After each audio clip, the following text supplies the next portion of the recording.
이렇게 예쁘게 그리는 거 영상 찍어요. 아동미술 수업 관련해서도 유튜브를 찾아보니 정보가 많더라고요. 그래서 정리한 내용과 저의 노하우도 공유하려고 합니다. 저는 98년부터 압구정과 송파에서 예중 예비반과 입시반 강사를 했습니다. 처음에는 새끼 강사부터 해서 전임 강사까지 했는데요. 이후에는 주임이 되고 그리고 부원장, 원장까지 이렇게 코스별로 있습니다.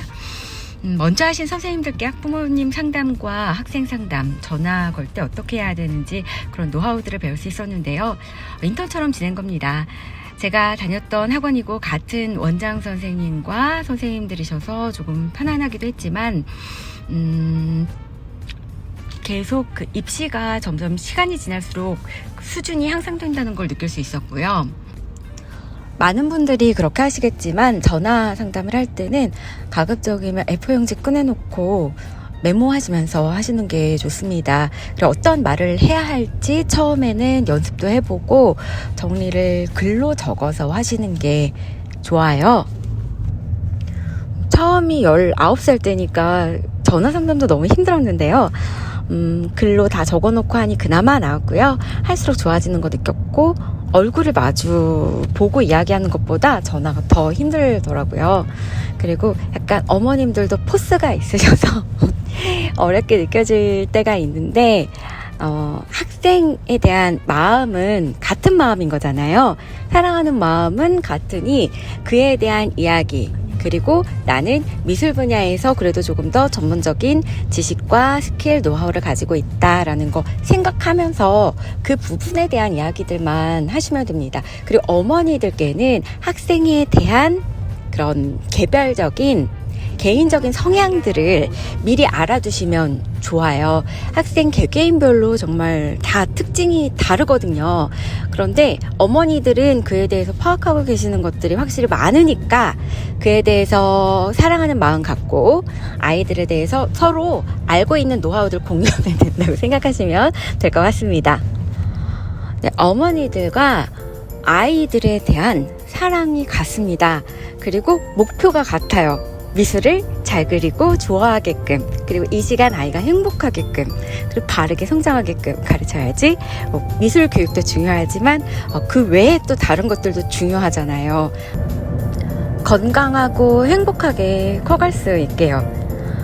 그 과정에서 그림을 그리면서 아이가 좀 더 행복할 수 있길 바라는 마음인 거죠. 저는 말하기에서 기본은 말을 너무 청산유수처럼 잘하고 더듬지 않고 발음이 좋거나 뭐 호흡, 발성 물론 이런 것들 중요하지만 그런 기술적인 것보다 전달하고자 하는 뭔가의 메시지라고 봅니다. 그 메시지가 듣고 싶은 상대가 많은 거 있잖아요. 그런 나만의 노하우가 있어야 된다라고 생각을 하고 듣는 사람 위주로 이야기를 해야 한다고 생각을 하는데 마찬가지로 교육에서 가장 중요한 거는 사랑이라고 봅니다.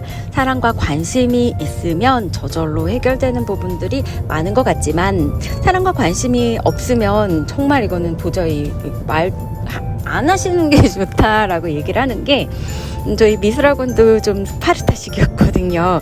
근데 대부분 선생님들이 처음에 이야기하시는 게 아이들 좋아하는지입니다. 아이들 좋아하면 가능한데 아이들 좋아하지 않으면 좀 힘들 텐데 라고 이야기하시고 오래 못 견딘다 라고 봅니다.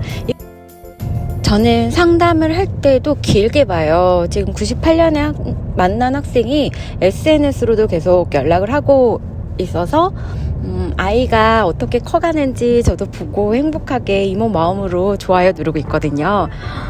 그렇게 계속 이어진다고 생각을 합니다. 어제도 지나가다가 우리 아나운서 아카데미 학생 만났는데 그 학생은 이제 저한테 언니라고 불러요. 처음에 선생님이라고 했다가 처음에 있던 학교 학생들도 처음에 교수님이라고 했다가 교누님이라고 부르는 애도 있고 지금 그냥 뭐 누나 언니라고 부르는데요. 그렇게 연이 이어질 수 있는 게 저는 필요하다고 봅니다. 그때 가르쳤던 학생들 중에 초등학교 때 만났지만 지금 화가로도 같이 활동하는 친구가 있는데 같이 가는 거잖아요. 그래서 저한테도 자극이 되더라고요.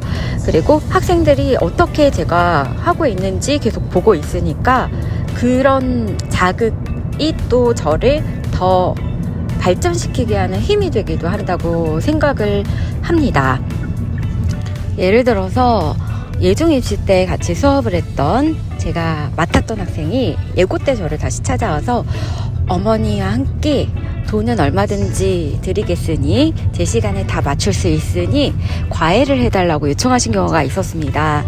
그런데 이게 제가 물론 할 수 있으면 제가 했겠지만 저도 그 학생에 대한 애정이 있고 잘 됐으면 하고 바라니까요. 근데 잘 됐으면 하는 마음만 갖고 봤을 때 제가 아무리 연구를 하고 연습을 해가지고 예고를 보내는 것보다 예고를 계속해서 맡아서 했던 선생님이 하시는 게 좋다는 걸 알기 때문에 저는 선생님을 찾아서 연결시켜야겠다라는 생각을 먼저 했어요. 물론 돈 욕심이 있으면 뿌리치기 힘든 유혹일 수도 있었겠지만